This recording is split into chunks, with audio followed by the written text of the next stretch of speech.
네, 시청자 여러분 안녕하십니까. 좀 더 정확한 중국 경제 이야기 차이나 이코노미 채널 CEC입니다. 오늘도 중국경제금융연구소 전병수 소장님 모시고 말씀 나누도록 하겠습니다. 안녕하십니까, 소장님. 안녕하십니까. 네, 지금 최근에 안 계신 동안 생겼던 이슈 중에 하나가 바로 디디추싱의 상장 폐지와 함께 헝다가 부도가 났다. 이 두 가지 이유가 굉장히 언론이 많이 나오더라고요. 헝다 문제 한번 다시 살펴봐야 되지 않을까 싶습니다. 그렇습니다.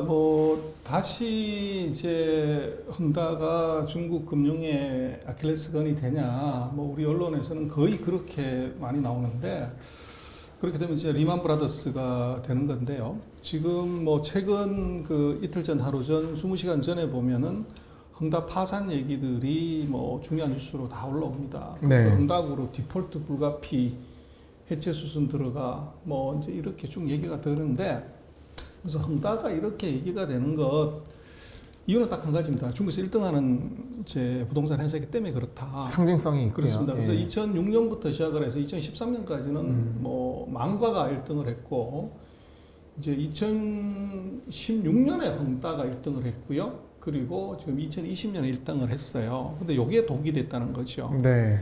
그래서 지금 얼마 전에 제롬 파월 미 연준 의장도 중국 부동산 위기가 미국도 위협한다.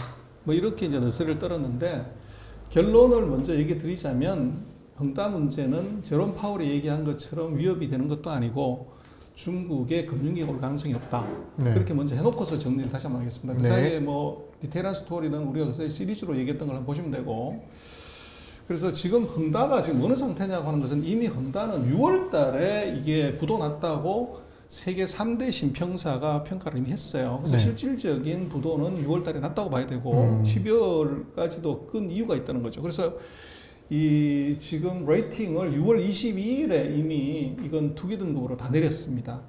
그 이후에는 완전 디폴트 등급으로 9월 달에 다 내렸고요. 그래서 사형 선고 받았고 이제 이것은 기준 이하다 이렇게 봤는데, 왜 이제 즉시 부도를 안 내냐 하는 건데, 그거는 이제 중요한 이유가 바로 헝다의 납품하는 회사들의 문제가 되기 때문에 그렇습니다. 그래서 지금 헝다가 부채가 1조 9천 정도 있다고 하는데, 그 중에서 미지급금이 9,500억이고 차입금이 6,300억, 실제로 차입한 금액은 6천억밖에 안 돼요. 근데 미지급금이라는 게 이게 이제 하청하는 중소업체들의 납품 대금이죠. 그래서 이걸 이제 부도를 내게 되면 중소기업들이 대거 같이 부도가 나는 그 이펙트 때문에 이것을 끌고 가는 것이지, 헝다가 이게 6천억 날린다고 그래가지고 이것 때문에 문제가 되냐, 이거 네. 아니라는 거예요. 네.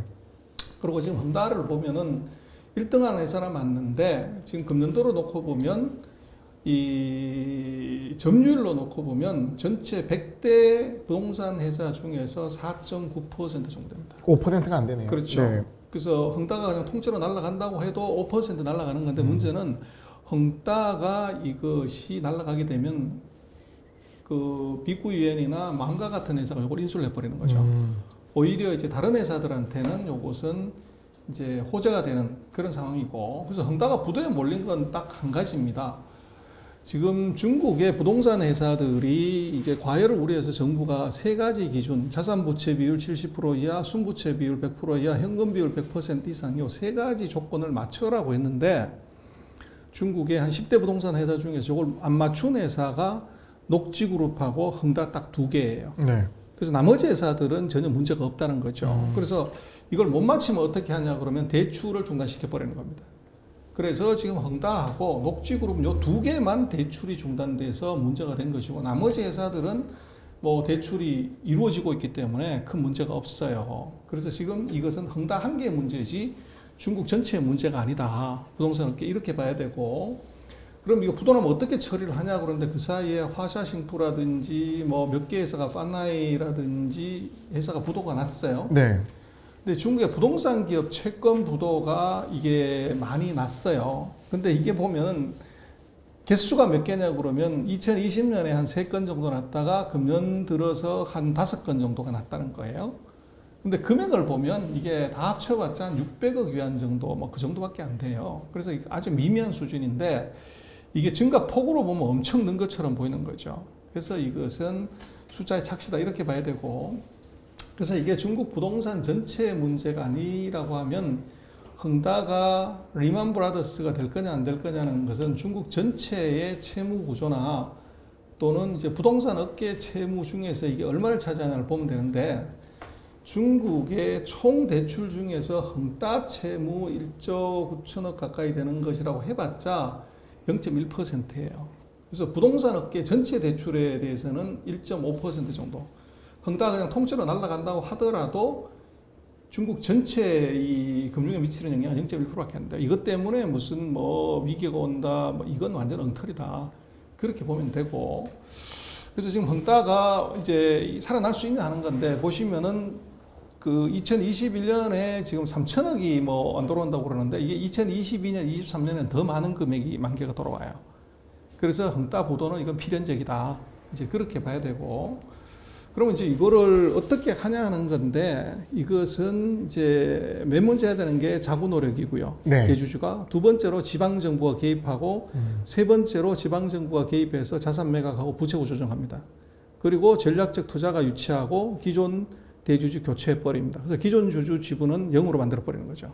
지금은 아직 1에서 2 넘어가는 정도. 그렇습니다. 그래서 볼까요? 지금은 네. 광동성 정부가 이번에 개업을 한 거예요. 네. 그래서 2단계에 와 있고 앞으로 3, 4, 5단계가 있습니다. 그래서 이거를 왜 정부가 부도 처리를 한꺼번에 안 해버리고 가만 내버려 두는 것처럼 보이냐 그러면 첫 번째 부동산 업체 길들이기입니다.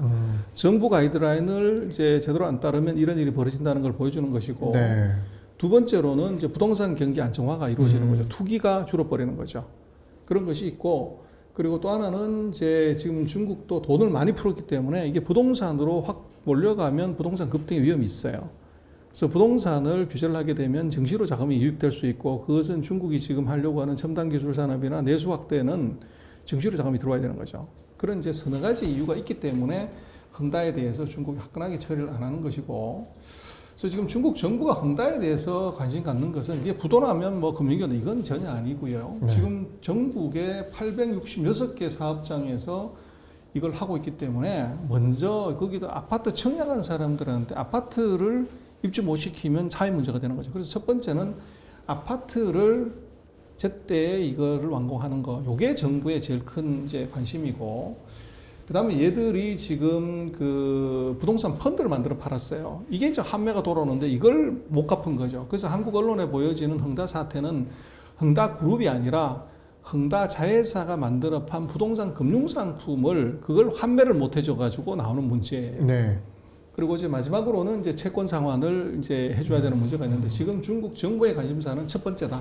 아파트를 청약한 사람들에게 공사를 제대로 해서 아파트를 제때 공급해 주는 것이 정부의 관심사지 이것을 채권 상환 못하는 거 이거는 신경 안 쓴다는 거예요. 그래서 지금 아까 말씀하신 것처럼 1단계, 2단계, 3단계가 있으면 지금은 1단계가 끝나가고 2단계에 지방정부가 개입하고 있는 단계다. 네. 그래서 여기서 아마 3단계 넘어갈 때 또 언론에서 얘기를 할 거예요.恒大부도 났다 그럼 큰일 난다 이런데 그건 엉터리라는 얘기입니다. 지방정부가 개입하게 됐다 그러면 상황은 끝이라고 봐야 됩니다. 네. 그러나 이게 이제 어떤 의미냐 그러면 유동성 지원도 이루어지지만 채무 조정이 이루어져요. 그래서 채권자들한테 채무 탕감을 요구하게 돼요. 예를 들어 1조 9천억에 지금 은행 차입금이 6천억 있다 그러면 어차피 부도나면 6천억 휴지조약되니까 거기서 3천억을 탕감해라. 그러면 50% 손실 봐야 되는 거죠, 은행들이. 그리고 거기에 예를 들어서 3천억에 대해서는 출자 전환을 시키는 거죠. 주식으로 지금 있는 주식 가격으로 전환을 시켜버리면 부채를 0으로 만들죠. 그렇게 해서 회생을 시키는 겁니다. 그래서 지금 뭐恒大에 그 3천억을 못 갚아가지고 뭐 파산해도 뭐 이건 의미가 없다는 거죠. 6월 달에 이미 이건 실질적으로 파산한 거고. 실제 파산 6월 달이고 지금 이 3천억을 갖고 못 갖고 중요한 게 아닌데 어제 부도로 보는 것이 맞는 것이고요. 그렇죠. 예. 그래서 그렇게 보면 되고 지금 있는 그 언론에 나오는 얘기는 2단계로 진입하고 있는 단계 정도다. 그리고 아까 말씀드렸지만 전체적인 그 부채 규모로 보면 0.1%밖에 되지 않기 때문에 이것 때문에 위기가 온다고 하는 것은 엉터리다. 네. 그리고 뭐 금융위기가 있다고 하면 금리가 폭등해야 돼요. 근데 보시는 게 이게 지금 그 12월 8일자까지인데 이 콜금리나 시보레이트 단기금리가 네. 2%대에서 아주 안정적으로 움직입니다. 그래서 금리의 변화가 없고요. 그리고 그러면 이제 위기가 있다고 환율이 뛰어야 되는 거죠. 환율이 대폭락을 해야 되는데 중국 환율은 계속 절상되고 있습니다. 네. 그래서 지금 뭐 12월 8일자 기준으로 보면 6.36인데요.